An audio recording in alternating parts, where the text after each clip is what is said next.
mouse. بهياو نتو هياو يقبر بهياو نتو هياو كوينو ينبر هياو كوينو ينبر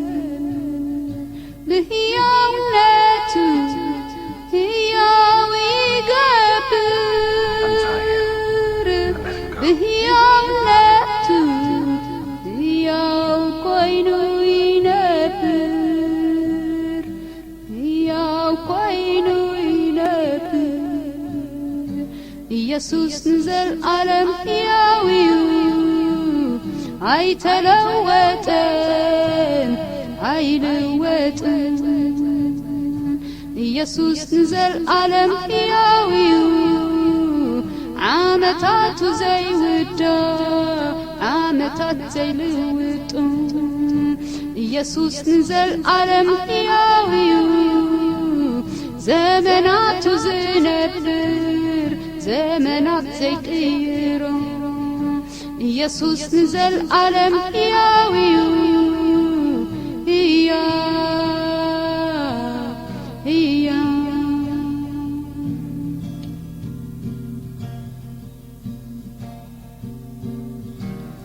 ዘለዓለም ብክብሩ ከቢሩ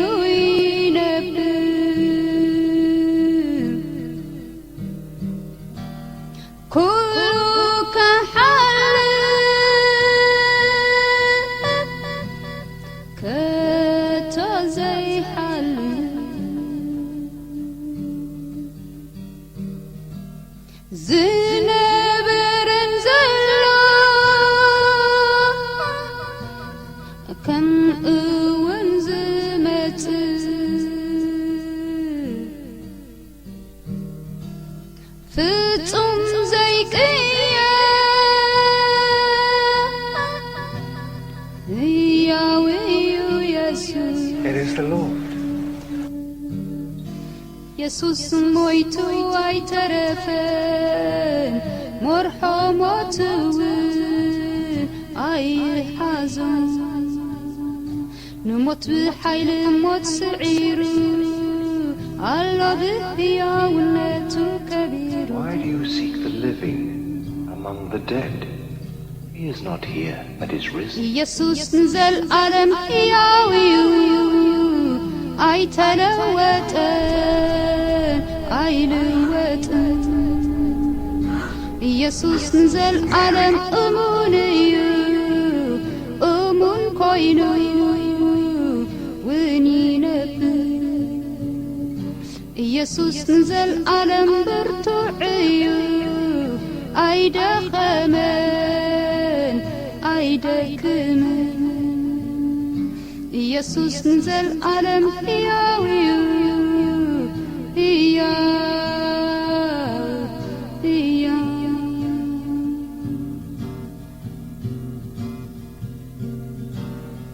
ነንመዓልቲ ጾርና ይጸውዕ ኣብ የማን ኣቦ ኮይኑ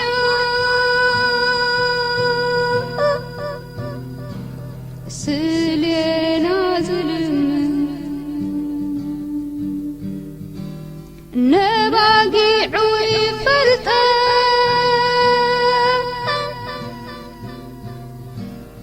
ካብ ጸላኢ ብጀወን ሕያው እዩ ኢየሱስ ብሕያውነቱ ዝጓስየን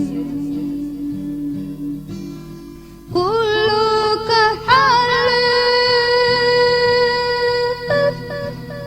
ንሱ ግን ኣይሓልፍን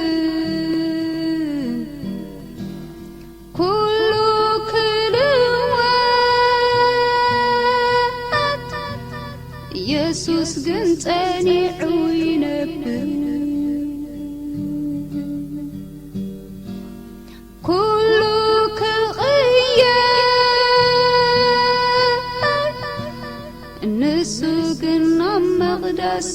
እዩ ኩሉ ክዓርፍ ኢየሱስ ግን ነንመዓልቲ ሓድሽ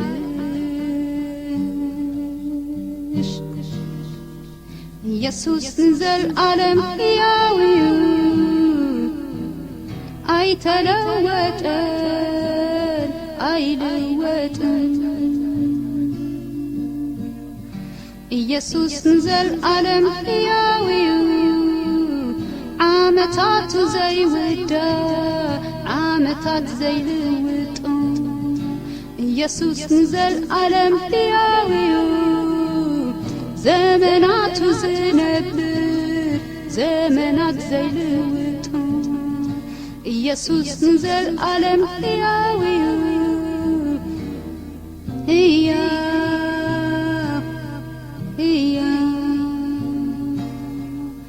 ኢየሱስ ንዘለዓለም ሕያው እዩ ኣይተለወጠን ኣይልወጥን ኢየሱስ ንዘለዓለም እሙን እዩ እሙን ኮይኑ ውን ይነብር ኢየሱስ ንዘለዓለም ብርቱዕ እዩ ኣይደኸመን ኣይደክምን ኢየሱስ ንዘለዓለም ሕያው እዩ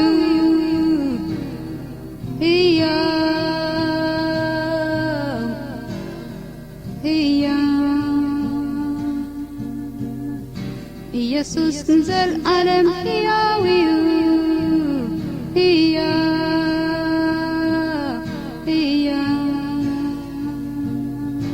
ኢየሱስ ንዘለዓለም ሕያው እዩ